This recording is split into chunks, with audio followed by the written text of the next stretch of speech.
So we source వాళ్ళు conduct చేసేటువంటి education fair కి మరికొంతమంది స్టూడెంట్స్ అండ్ పేరెంట్స్ రావడం జరిగింది. వారి మాటలో వారి యొక్క ఎక్స్పీరియన్స్ అడిగి తెలుసుకుందాం. హాయ్ సార్, నమస్తే. మీ పేరు? నా పేరు శ్రీనివాస్ అండి. శ్రీనివాస్. ఎక్కడి నుంచి వచ్చారు? మెదక్ నుంచి వచ్చాను. మెదక్ నుంచి. ఓకే, సో ఎలా అనిపించింది ఒక ఎడ్యుకేషన్ ఫెయిర్? అంటే బాగుందండి. ఒకటి ప్రెసిడెంట్ యూనివర్సిటీ వచ్చినట్టుంది. ఓకే. దానికి ఒకసారి మేము వెళ్తాము, మ్మ్. వెళ్ళి చూసి వచ్చి ఒకసారి డిసిషన్ తీసుకుందాం అనుకుంటున్నాం. మీ డౌట్స్ అని క్లారిఫికేషన్ అయ్యాయా? సో అయినాయి. బిఫోర్ దీనికి రాకముందు మీకు ఎలా ఉంటే డౌట్స్ ఉండేవి, వచ్చిన తర్వాత డౌట్స్ అని క్లారిఫికేషన్ అయ్యా? చేసిర్రు. అయితే వాళ్ళు మొత్తం స్టడీ, ఎందుకంటే మనం చూడలే కదా కాలేజీలు, అవును. వాళ్ళు చెప్పిర్రు. ఓకే. కాకపోతే ఏంటంటే దాని గురించి మనకి ఇంకా కాలేజ్ పోతే తెలుస్తుంది. ఇప్పుడు ఆ కాలేజ్ మేము 2 కాలేజ్ చూస్ చేసుకున్నాం, ఓకే. దాంట్లో వెళ్దామని మేము అనుకుంటున్నాం. సో ఇలాంటి ఎడ్యుకేషన్ సెషన్స్ అనేవి ఇంపార్టెంట్ అంటారా? సో బాగా యూజ్ అవుతాయి అంటారా? బాగా యూజ్ అవుతాయి. Oh nice nice. సో మీ పేరు?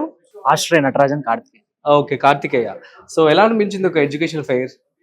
బానే డౌట్స్ అండ్ క్లారిఫికేషన్ అయ్యాయా? అయ్యాయి. ఏం చేద్దాం అనుకుంటున్నావు, ఏం చదువుదాం అనుకుంటున్నావు? BTech computer science computer science. So ఎక్కడ మరి JKL లోనో లేదా వేరే అదర్ యూనివర్సిటీ మీ ఫాదర్ కింద చెప్పిందా ప్రెసిడెన్సీ యూనివర్సిటీ అని అనుకుంటున్నారు? Nice, all the best Karthikeya. Thank and you know it means it out. So guys, ఇది మనం చూస్తున్నాం కదా. సో అది ఒక ఆనందాన్ని వ్యక్తపరుస్తూ at the same time so education fair అనేది బాగా జరిగిందని కూడా వారు చెప్పడం జరిగింది. So that's it. మరొక స్టూడెంట్ తో మళ్ళీ మాట్లాడే ప్రయత్నం చేద్దాం.